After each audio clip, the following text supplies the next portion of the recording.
nek-nek na sinasabing nangupit ka, totoo ba yun? Ito, napakasinungaling ng tao kayo, no? Ano ba Totoo nangyari? lang po, ma'am. Wala pong pangyayari pong pangungupit doon. Kasi yung iniisip niyang ganong kalaking kikitain, kung tutusin, wala naman tayo sa paghahanap buhay. Nagyaya lang ako, enjoy lang. Pero hindi ko iisipin na ganyan magiging utak mo pagkakita natin pangangaroling na yan. Hoy, hindi lang ako nagsabi dyan, ha? Ha, bakit? Yan ba ang pagkikita ko pangangaroling? Ha? Nakisama lang ako sa inyo, ha? Okay, Nakisama upo lang muna. ako. Kaya Okay. nga, kasama, diba? Teka lang, teka lang. Paupo mo siya. Okay, teka.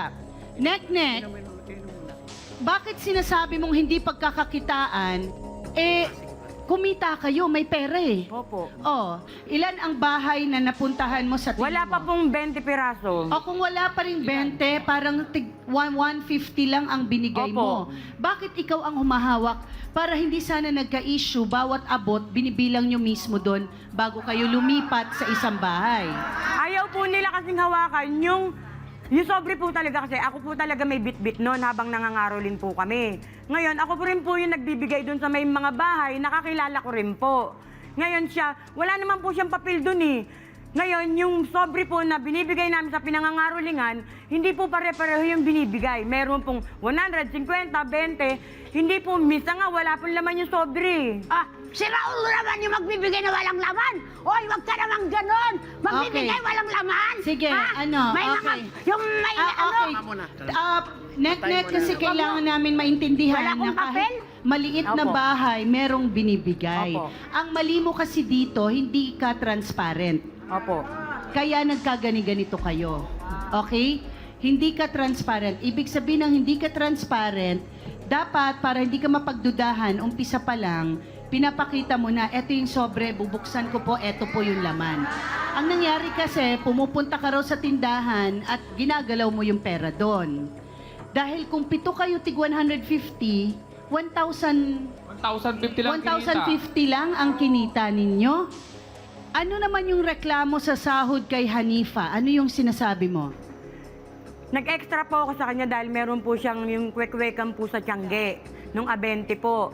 Dahil nga po yung uuwi po yata yung tindera niya, ganun. Ngayon po, nung nag-extra ako sa kanya, ang sabi niya is, Nek, sige, nakiusap siya sa akin, Nek, pasukan mo na muna ako. Kahit isang araw, bayaran kita 350 a day. 350 a day. Hindi ko kikitain ko kaya sa itlog lang yun, pumayag naman ako kasi may mga anak po akong binubuhay eh. May anak akong binubuhay eh, kaya pumayag po ako. Kada uwi ko, ang binabayad niya lang po sa akin, 250. Isurte mo nga sa 250. Oo, teka Tiangge lang. lang yun. Itlog lang yun. Ha? Kain-kain ka pa. Inom-inom ka pa.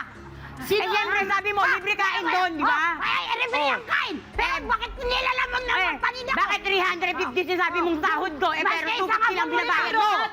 Di ba? Ate Hanifa, sinabi mo ba talagang 350? Hindi po. Oh, hindi daw niya sinabi. 350 daw po ang araw na ibabayad Ang niya tanga po naman sa natin yun, akin. ma'am, kung magbabayad ako ng 350, itlog lang ang paninda ko. Napakatanga ko rin naman magtitinda sa'yo na ako pa magluluto ng kwek-kwek mo. Eh, siyempre, alam Na ito kamay ko, nagkapasuma sa mantika mo. Oh, sige nga. Problema ko ba yun? Okay, Ikaw, Hindi kayo nagkaintindihan nagtatrabaho tungkol ka. dyan.